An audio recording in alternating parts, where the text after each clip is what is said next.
Hi, this is Remembering the Past, the show where we talk about people who've died recently who've had a profound effect on our history, our society, or our culture. Tonight we're going to start out with a brief mention of Eloise Saperstein Berkley, who died recently at the age of 81. She was the daughter of the founder of the Harlem Globetrotters, Abe Saperstein.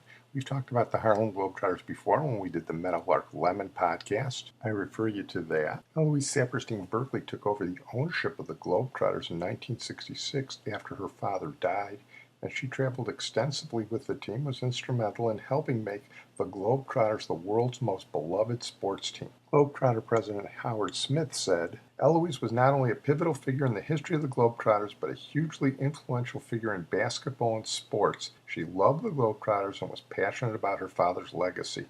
Her impact will continue to be felt for years to come." Under her guidance, the Abe Saperstein Foundation established free summer camps for Chicago's underprivileged youth. She had the foundation launch basketball clinics throughout Chicago's inner city that delivered a message of utilizing sports as a ladder of educational advancement. Through the foundation, she organized summer camps to showcase Chicago youth to potential scholarship opportunities, drawing on the participation of several NBA players, including Isaiah Thomas, Ricky Green, and Bo Ellis. In addition to her work with the Globetrotters and with the Abe Saperstein Foundation, she also once owned the New York sets of World Team Tennis, one of the first women's professional tennis teams, which featured Wimbledon champion and all-time great Virginia Wade. So Eloise Saperstein Berkley is an important figure in the history of Chicago sports and in the history of basketball in general. Well, as long as we're talking about the history of basketball, let's move on to Frank Ramsey, who died recently at the age of 86, just a couple of days short of his 87th birthday. Frank Ramsey played for and was a star for two of the greatest coaches in basketball history. At the University of Kentucky, he was a shooting guard and a small forward for Adolph Rupp, and he helped the Wildcats win the 1951 NCAA championship. He was the leading rebounder in University of Kentucky history until he was surpassed by Dan Issel 2 decades later. After the 51 season, the Wildcats were involved in a point-shaving scandal. Frank Ramsey didn't have anything to do with it, but it sort of put the kibosh on their next 2 seasons, and he left for the NBA draft. He was the 5th player drafted, and he was drafted by probably the greatest coach in basketball history, Red Auerbach, for the Boston Celtics. Red Auerbach essentially created the role of the 6th man, the first man coming off the bench, and it was Frank Ramsey who he had in mind. And Frank Ramsey was the 6th man for the early years of the Celtic dynasty in the late 50s and early 60s. First, he played behind Bob Cousy and Bill Sharman. We've done the Bill Sharman podcast I refer you to. And later he played behind Sam Jones and Casey Jones. But he racked up some great seasons with the Celtics, and he was instrumental in many of their early championships, and his name today is essentially synonymous with the role of the 6th man. Here's another University of Kentucky immortal, Kyle Macy, reminiscing a bit with Frank Ramsey. I'm Kyle Macy. I'm standing here on the floor of Rupp Arena, but if you look high up into the rafters, you'll see banners hanging with the jerseys of some of the greatest names of Kentucky basketball history. There was a tremendous amount of pressure just wearing the Kentucky uniform to win. What was the feeling like after that Final Four and winning the national championship? It was just another game. Coach Rupp, he says jump and we jumped, and when he says run, we run. The first year the Boston won the NBA tournament was in 1957, and our whole team made less than $200,000, not a piece, but total. 1,344 points, 1,038 rebounds, and 175 assists. That's nice. At 84, it's nice to be remembered. And to go back that far and to think somebody still might be interested is great. We're going to move on now to Dr. Milton Edgerton, who died recently at the age of 96. He was one of America's greatest plastic surgeons from Johns Hopkins. Plastic surgery was sort of a backwater specialty before World War II, but he came out of World War II with his training and did craniofacial surgery on war veterans, then extended the techniques to children. And finally, he also specialized in transsexual surgery. He was the first plastic surgeon in the United States to do transsexual surgery at a groundbreaking gender identity clinic created at Johns Hopkins in 1966. He later went on to found the plastic surgery program at the University of Virginia in Charlottesville, and here he talks a little bit about some of his surgery and his philosophy as a surgeon. I got early into craniofacial surgery, thanks really to the accidental appearance of a little girl from Tennessee on whom we did a procedure, not knowing, for example, that moving her eyes from the side of her head to the front of her head would or would not damage the optic nerves. Interestingly, when we told the parents we were not sure of whether that danger would develop, they were unable to make a decision about permission for the surgery. And this little girl, 8 years old, heard the whole discussion and spoke up and said, "Mama, Daddy, please let them operate. I don't want to live like this." Can you imagine such courage from a child? Another area that developed, again, almost by accident, was this question of transsexual surgery. At the time, no one in this country would do transsexual surgery, and the patients, by word of mouth to Casablanca, where a Dr. Burrow was doing some type of transsexual surgery. And after the operations, the patients were taken back to the airport, given their passports, and sent home. Some of them had not very good surgery and had fistulas and other problems. A number of them landed at Johns Hopkins for further reconstruction. And we undertook repairs of some of these problems, as the surgery had not been really very well done. But I was impressed that not any of these patients, even those with bad surgical results, blamed the doctor that had caused the problem. They were still grateful to him for having at least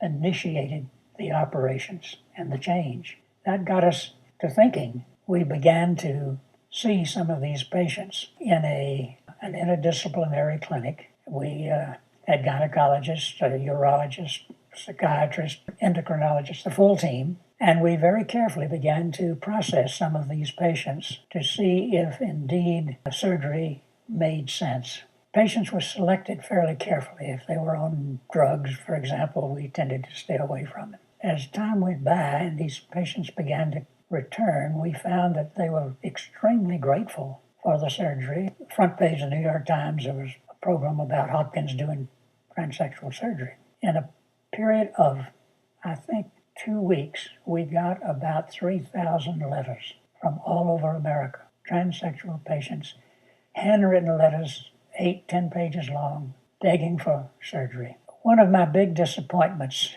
maybe one of my main professional disappointments, is that although some American surgeons took up the treatment of the transsexual patient, very few did. And even today, it's hard for American patients to find surgeons in this country to carry out their surgery. I mentioned earlier the joy of teaching residents. And of course, every day, starting the day, scrubbing your hands, and then going into the operating room, knowing you have a chance to really improve the self-image of that particular patient. That made every day going home from the hospital a very happy feeling. Well, we're going to close tonight with our feature, retired Air Force Sergeant Adrian Cronauer, who died recently at the age of 79. In 1965, he was a disc jockey for the Armed Forces Network in Vietnam, and he was memorably portrayed in the 1987 movie Good Morning Vietnam by Robin Williams. Here's the trailer for the movie, and I should warn you that Hollywood took significant liberties with the character of Adrian Cronauer, as we'll find out in a little while. Picture a man going on a journey beyond sight and sound. He's entered the demilitarized zone. Good morning, Vietnam! Ah! I feel good. Time to rocket from the Delta to the DMZ. It's 0600. What's the O stand for? Oh, my God. It's Mr. Leo. You know, this whole camouflage thing for me doesn't work very well. Why is that? Well, because you go in the jungle, I can't see you. If you're going to fight, clash. That is not what we program here. Surprise, surprise, surprise! You are not funny. You're not going to last long here. Boy, do I have a surprise for you. Good morning, Vietnam! In 1965, Adrian Cronauer was sent to do the impossible. I was sent here on very strict orders from a colonel. What the hell's going on here? His mission? To build morale. Where are you from? Off of Cleveland, man. Obviously, Vietnam's not that much of a change for you. His strategy? Keep 'em laughing. Touchstone Pictures presents Robin Williams as Airman Adrian Cronauer, the wrong person. Very attractive man, never stole. Don't think I haven't noticed. In the wrong place. This will not look good on a resume! At the right time. Good morning, Vietnam! Well, that was Robin Williams doing shtick. Here's the actual Adrian Cronauer in 1965.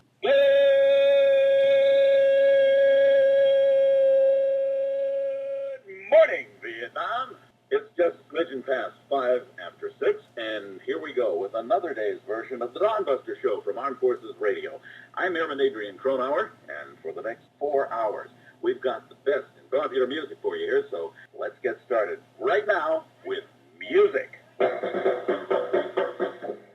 Well, the movie portrays an irreverent Adrian Cronauer, and he was irreverent, but he was very bright, and he was actually a stand-up soldier and a patriotic guy. And here, before a bunch of veterans, he talks about it. I've learned that there are a lot of things people always want to know about, and the number one question is always, how much of that movie was real? Well, those of you who have been in the military know. If I had done half the stuff that Robin Williams did in that movie, I'd still be in Leavenworth this morning instead of Washington. There's a lot of Hollywood exaggeration and outright imagination. To go through a quick listing, let's see. Yes, I was a disc jockey in Vietnam. Let me think, anything else? Oh yes, I did teach English during my off-duty time. No, I did not teach my class how to swear and use New York street slang. And no, I was not teaching because I was trying to meet this particularly beautiful Vietnamese girl. At least not one particular beautiful Vietnamese girl. I was not in a Jeep that was hit by a landmine. I did not get lost in the jungle trying to avoid the Viet Cong. I was not thrown out of Vietnam. I stayed for my full one-year tour and was honorably discharged, thank you. None of the characters in the film are based on actual people for legal reasons, like invasion of privacy and slander. On the other hand, if you name any character in the film, I could think of a half a dozen people that I knew during my 4 years in the Air Force, and you probably could too. I did start each morning, each program by yelling, "Good morning, Vietnam." And I found out when I went out into the field to do interviews that it was not unknown on a particularly bad day that I would yell, "Good morning, Vietnam." And some of the troops would turn to their radios and yell the GI equivalent of, "Get stuffed, Cronauer." And on one occasion, a guy picked up his M16 and blew away his radio. But that shout continued after I left. The fellow who took over the morning show from me, an Army specialist by the name of Kramer Hawes, he kept the same format and the same sign-on, and it became a tradition with each subsequent morning man. And now I'll go to a veterans event, and the man will come up to me and say, "Oh, I used to listen to you every morning." "Really? When were you there?" Or, "I was there in 69 and 70. Well, see, I was there in 65, 66. But what they remember hearing is that "Good morning, Vietnam." In one respect, I think I was a better DJ than Robin, and a perfect example of that is the sign-on. What he did was just a rising crescendo of "Good morning, Vietnam," which is not the way it was really done. In reality, you stress the word "good" for a very practical reason, because if you're a morning DJ, it's not a matter of if, it's a matter of when. You are going to oversleep. And when that happens, you come tearing into the station at the very last moment, and you're staggering around, half asleep, half dressed. You don't have any records pulled. You don't know where your headphones are. You haven't put in your contact lenses. You don't have any tapes set up. It's just chaos. And as you walk through the studio door, you hear the newsman saying, "That's the latest from the Armed Forces Radio newsroom. Next news in 1 hour." Now you've got to do something. So as you try and pull some records and find your headphones and get things all set up, you turn on the microphone and you say, "Good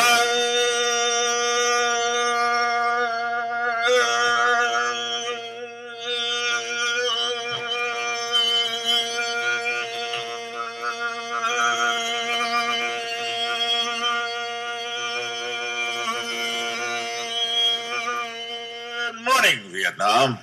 That's the way we really did it. Well, I'm going to close on that note. I want to thank my producer and IT genius, Sid Tepps. The movie made a hit out of Louis Armstrong's Wonderful World, but that wasn't even released until 1967. If you go back to 1965-66, here is the song. It was an anthem to so many Vietnam vets. But I'm not going to play the version by the Animals, because I think we've played that before. I'm going to play the original by the songwriter Barry Mann. Don Kirshner didn't want to release this when he heard the Animals version, but this is pretty good too.